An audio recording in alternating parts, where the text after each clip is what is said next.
Assalamualaikum warahmatullahi wabarakatuh. Selamat pagi sedulur dimanapun Anda berada. Berjumpa lagi di cerita kita lur.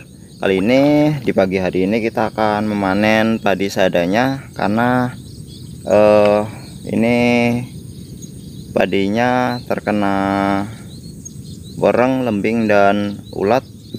Apabila kita memiliki padi yang sedang, kalau tempat kita melocot atau berbuah dalam masa pembuahan, kita harus sering-sering menengok dan melakukan langkah-langkah, karena apabila kita tidak melakukannya akan seperti ini terkena wereng dan lembing, sehingga apabila lembing sudah mengeluarkan air kencingnya akan menghitamkan bulir-bulir dari padi yang nanti kita akan panen lur, dan hasilnya juga kurang maksimal. Dan ada juga hewan-hewan pengganggu seperti tikus juga merusaknya lur.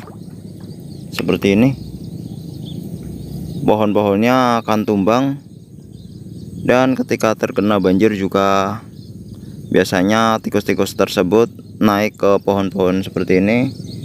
Ini pohon-pohon yang rusak,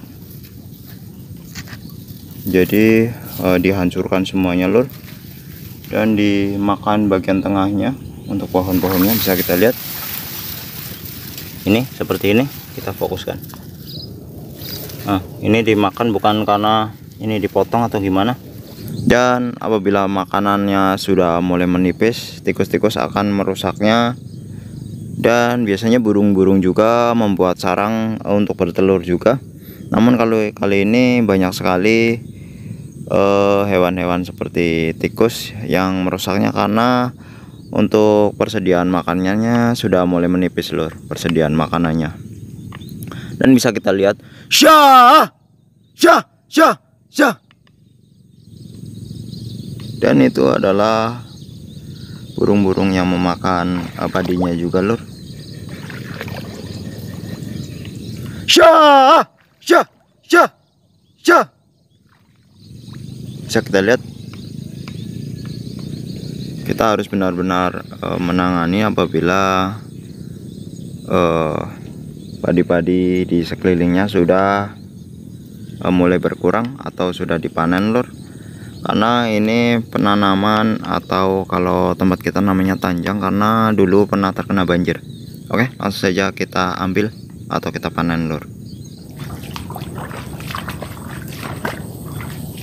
Oke lur, ini adalah contoh dari padi yang terkena lembing atau urung-urung, atau bisa kita sebut wereng.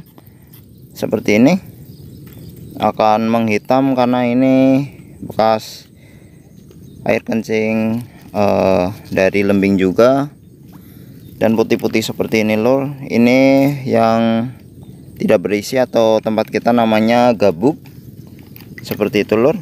Dan untuk penanaman yang kedua, atau kalau tempat kita tanjang, biasanya resikonya seperti ini. Ada yang muda dan ada yang tua lur. Efeknya jadi tidak keluarnya secara bersamaan biasanya lur, karena kadang ada yang mati dulu dan baru menghijau. Ini kutu-kutu putih seperti ini bisa kita lihat.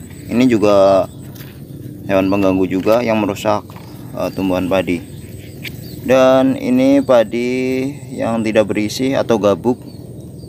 Ini yang terkena wereng, atau biasanya di bagian bawahnya itu terkena ulat lur. Dan kalau ini adalah padi yang sudah dimakan burung-burung, jadi hasilnya juga kurang maksimal.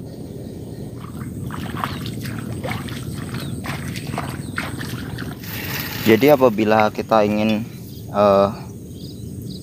mendapatkan hasil dari kegagalan panen ini, kita harus segera memanennya, karena kawan-kawannya juga sudah mulai dipanen dan sudah mulai habis. Untuk mengantisipasi lebih rusak lagi lur, karena biasanya apabila kawannya sudah habis dipanen, hewan-hewan pengganggu akan lebih dekat lagi, atau lebih merusaknya lur. Seperti tikus juga itu berpengaruh sekali. Jadi kita harus cepat-cepat memanennya juga lur, karena ini juga sudah mulai dihajar tikus juga. Pohon-pohonnya dirobohkan dan apa ya, kalau kita bilangnya itu dirusak atau ditumbangkan ke tanah lur untuk diambil hasilnya, atau batang-batang yang manis biasanya dipotong atau dimakan di bagian tengahnya lur.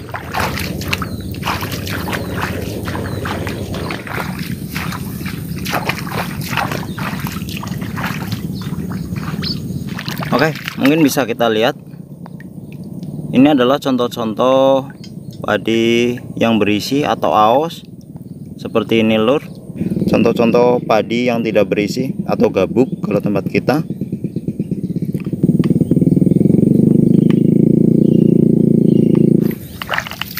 Dan ini contoh dari tumbuhan padi yang dirusak seperti ini lur. Kita fokuskan.